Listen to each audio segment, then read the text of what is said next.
So readers, be honest. What's your favorite scary movie? You said Paranormal Activity, didn't you? God damn it.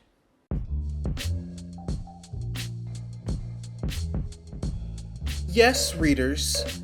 Today's lesson is in fact based on MTV's Scream the TV series. Why? Because fuck you. This in fact means that if you are watching this video on the day of its release, then Scream the TV series Season 2 will be premiering tonight on MTV. But let's focus on the actual series as a whole, and more importantly, how it came to be. As you probably realized in past videos, you'll know that the Scream film franchise is one of my main inspirations from becoming a storyteller. It taught me how to both utilize and change around certain tropes and archetypes. And if you remember the first installment of my 2015 segment of Readus Writes, you'll know that the first 3 films were mainly responsible for me figuring out what the trilogy rule was. So as both cheesy and cliche as the film series will be looked at now, Scream had bestowed upon me an incredible well of genre knowledge for me to both improve and enhance my storytelling. So, like probably the majority of the other Scream fans out there, when Dimension Films announced that there wouldn't be a Scream 5 and instead transfer over to MTV in the form of a television series, I was convinced that transferring it from a movie to TV show would never work for the franchise. But when June 2015 came around and the pilot aired, I gave it a shot, and I was blown away. There were plenty of references, genre tropes and archetypes, and enough self-aware acknowledgement of the meta of the genre for old school fans like me and probably others to acknowledge that this is Scream.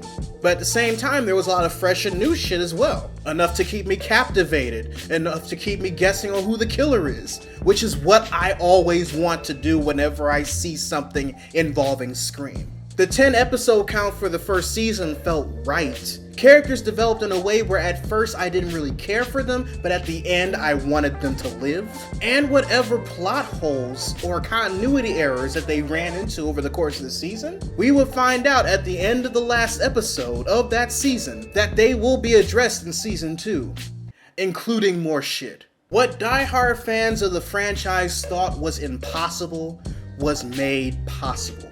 And that, readers, is the basis of today's lesson. There is no such thing as impossible. And that also can be applied to whatever it is that's going on in your life. Whether it's something you're going through with somebody, whether it's a project, whether it's something you're trying to accomplish in your lifetime, just because you are playing the game in extreme hard mode does not mean that it's impossible for you to finish it. And just because others say that it can't be done in the way that you want it to be done, does not mean that you can't pull it off and prove everybody wrong with a fantastic end result. Because if the Scream film franchise is able to be awesomely translated onto television, then the possibilities are endless for you, and me, and whoever.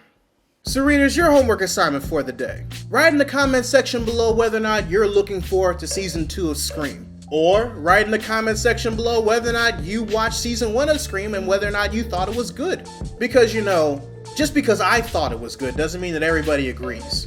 After all, you are watching somebody who has Sucker Punch as one of his top 5 Zack Snyder films, so... Hey, we all can't be perfect, alright? Fuck off. Anyways, this is Readus 101. Class dismissed.